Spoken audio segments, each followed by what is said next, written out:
Hey everyone, it's Mark here. I'm going to talk about this Tag Heuer Monaco in this video. I just got it back from Authentication, which is a free service Tag Heuer provides, which is really quite useful. Or at least they provide it where I am. I'm going to go through my thoughts about it, my thoughts about the aesthetics, and my thoughts about the movement such as it is. But it is a quartz watch, so we're going to be primarily looking at what the watch looks like, unsurprisingly, because you're probably not buying a quartz watch for its movement. Now, this watch isn't the most easy to get a hold of, which is why I personally selected it and bought it when I had the chance. It has an interesting and unusual and difficult to import strap made out of python leather, it has a diamond dial, and it is a brown face or a brown dial here, so it isn't the most common of these Tag Heuers, hence why I ultimately got it. And I'll include a link to this specific model in the description below, so you can see where you can get it from. But of course, if you have any thoughts about this watch, if you think it's terrible, if you think I've missed anything, let me know that in the comments below. And obviously it would be great if you like the video and subscribe to the channel, because that would really help out. But in any case, let's jump into the watch and see what it's like. So I have the watch here in a travel case, which I got when I had it authenticated at Tag Heuer. They also gave me an authentication letter, and I won't really go through this in much detail. It just says basically that it is genuine, and there's not much else to really say about it. It says, "Thank you for sending your watch to us to verify. We can confirm that this is definitely a genuine Tag Heuer watch. We have scrutinized this timepiece, and the following technical specifications and aesthetics do confirm to the original product.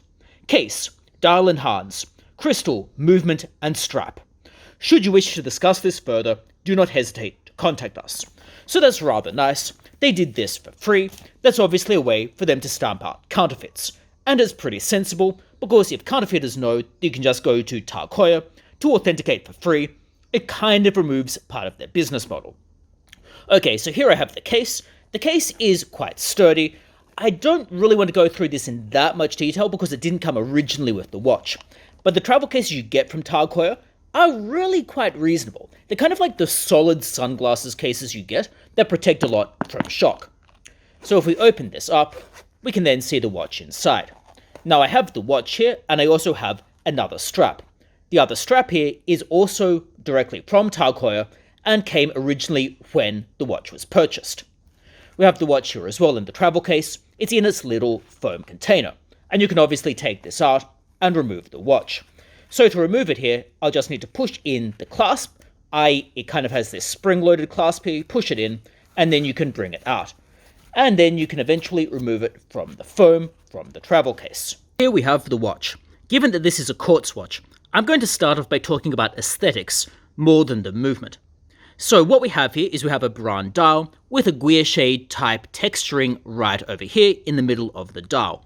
We also have small seconds in a recessed square at the bottom, and you can tell that it is recessed slightly in to the main dial. Now, around the dial on each of the hour markers, we have diamonds. These are reportedly about 0.08 carats, however, that's an approximation. And we're seeing diamonds on each of the hour markers and 2 diamonds up at the top at the 12 o'clock area. Also at the 12 o'clock area, we see a date. So a big date, so we've got 2 different slots for the date to come through. We've got Monaco, i.e. the model, and then we've got Tag Heuer, i.e. the brand. So we've got a decent amount of text at the top, at least in terms of the space, but it isn't overwhelming. It's not like we have a paragraph of text or anything up there. Now, around the watch, you'll obviously notice that we have basically no real loom of any kind around the watch here, maybe a little bit on the hands, but nothing else otherwise. The hands themselves have a hollow portion in the middle right here, and that's both for the hour and for the minute hands. The second hand obviously does not, it being much smaller and in its own dial. Now if we just go into the side for a second, what you'll notice about the brown dial is there's kind of a sunburst type effect with a texturing in the middle, which I think works well. If the whole thing were brown, it might get a little bit overwhelming color-wise. I think the texture improves the look, but of course that's a matter of personal preference, and different minds might differ on that. But I think it looks better. I also think it's in keeping with the other Monaco models that oftentimes don't just have one plain color, and I think it works well for what this watch is. So that's basically what we have with the dial. I think it works well. I think it's symmetrical. I think it looks nice enough. It maybe is not my personal cup of tea, so not my personal taste, but I would wear it every so often, maybe not super frequently. Now, sometimes you see these marketed as ladies' watches. It is around 37 millimeters, and I'll get to diameters and dimensions later on, but that's about the size. So it really could be seen as a unisex watch, in my opinion. So that's what we've got with the dial. Also around the front of the case, I have a Tag Heuer logo at the bottom. And the case itself is this polished stainless steel. And that's polished all around the case and also on the side. Now, if we're looking just on the dial again, what you'll see is if we look at the seconds hand when it's moving around, the seconds hand, if we can just see it right here, isn't super smooth, i.e. it obviously has a notable tick as it's going between each of the seconds areas. Now, it does appear to land on each of the seconds markers, or at least approximately land on each of the white markers here, which is a positive sign. But it obviously is not as smooth as some other automatic movements that you might see. This, to be clear, is a quartz movement.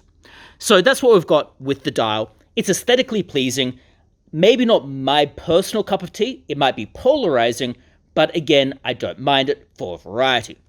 Now, if we look at the rest of the case, like I said, polished stainless steel around here. The crown itself is signed, and I'll just get to the working of the crown later on. And in the back of the case, we've got brushed stainless steel with a textured Tag Heuer logo at the back, and some other text here, which is primarily numbers and the like. So I won't really go over that, but back of the case looks like what you would expect from a closed back of the case. Given that it's quartz, you would generally not have this being see-through. So there we go. That's our Tag Heuer Monaco and what it looks like. I think aesthetically pleasing enough. Now, in terms of the rest of the dimensions, let's have a look at this, and I have my measuring calipers here. So let's just zero the calipers. Now, in terms of the dimensions here, we can measure, firstly, let's just go with the lug width. So the lug width right down here is approximately 22 millimeters. And that's standard enough. You could replace the strap with some other strap. Right here, as you can see, I have a bronze strap as well, which I'll go through in a second. This is the original strap, however. Now, we can also measure the case width.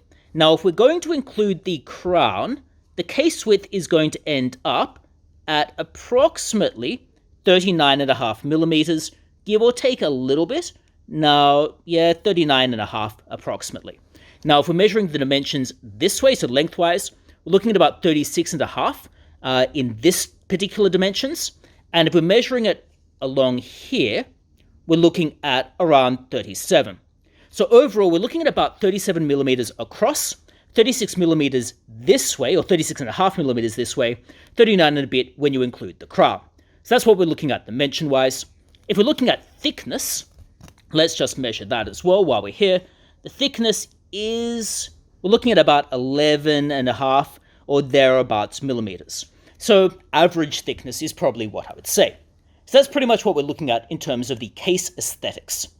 Now, if we move on to the strap, here I have the original Python leather strap. It is apparently difficult to import into Australia.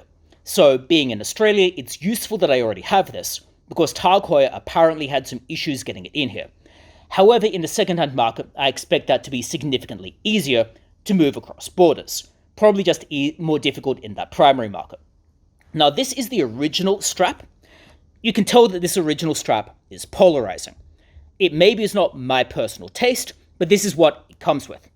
I also have a brown strap here, which I think helps a lot.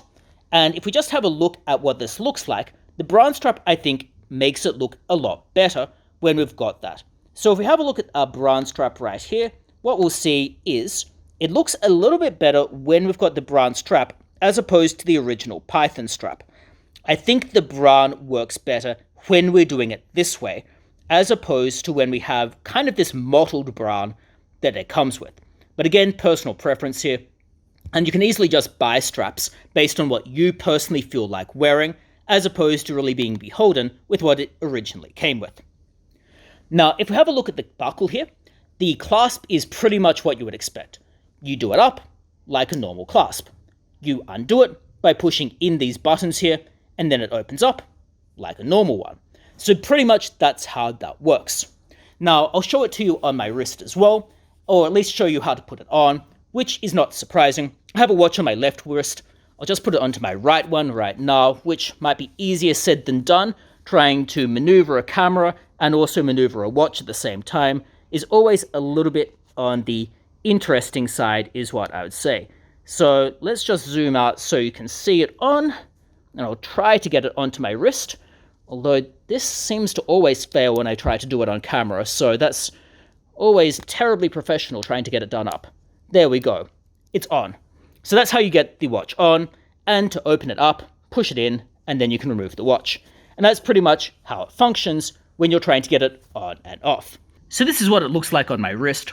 I have about a 7-inch wrist, give or take a little bit, and you can see it looks like it's probably the right size. Again, that's an approximation. It's a little bit at a weird angle at the moment, I have to say, so that's probably what is throwing the dimensions out. But that's pretty much what it looks like. I think it works well enough, but again, personal preference, and it is going to depend a lot on your personal style and what you personally prefer wearing. So what about the movement? Well, there isn't that much to say about the movement, if I'm completely honest. It's a quartz movement. Notably, Tag Heuer on their website simply says quartz movement when describing this, which pretty much tells you all you really need to know about the movement. You're probably not going to be buying this watch because you're interested in automatic movements or interested in horology or anything of that like. You can see here that the second hand moves around with a notable tick. It isn't that smooth, and it obviously is ticking around here. So that's effectively what we're seeing. And you can see this on an angle. It does, of course, hit each of the second markers, which is better than a lot of other movements. So it is at least an acceptable quality quartz movement. The quartz movement clearly comes as well with a date function, which is, the bare minimum of what you would really want when you're getting something from Tag Heuer, of course. So pretty much it does what you would want from something like this. Now we can also see how the crown works. So to get our crown, we need to open it up here. So to open it up, we are going to need to use a card to pull out the crown, which I've just done now. Now in this setting, I'm changing the hours, etc., or the minutes, sorry, and that brings it around. In order to change the date, I need to find the second setting, and that is just in here, and I can move the date around. And it will move obviously the second number, and then the first number will move first. Now, I can't move it backwards, I can only move it forwards, which is going to get a little bit annoying, but that's pretty much how you can move the date. It moves around kind of in this interesting manner, where you've got the 2 date windows. And whether or not you like that depends on your personal preference. I think it's kind of unnecessary and needlessly complicated, but again, that's up to each individual to think about what they prefer. The crown itself moves smoothly, there is no notable resistance, it is not a problematic crown to move, which is just as well given that it's a quartz movement. And if we move it out here, you can see it swiveling around the minute hand, and again that's functioning reasonably smoothly. No resistance, it doesn't feel gritty, it works well. Okay, so that's pretty much this Tag Heuer. I quite like it. I think it's a reasonable option if you're in the market for a watch like this that looks interesting and doesn't cost you an over-the-top amount. However, again, there are some issues in that it's not quartz.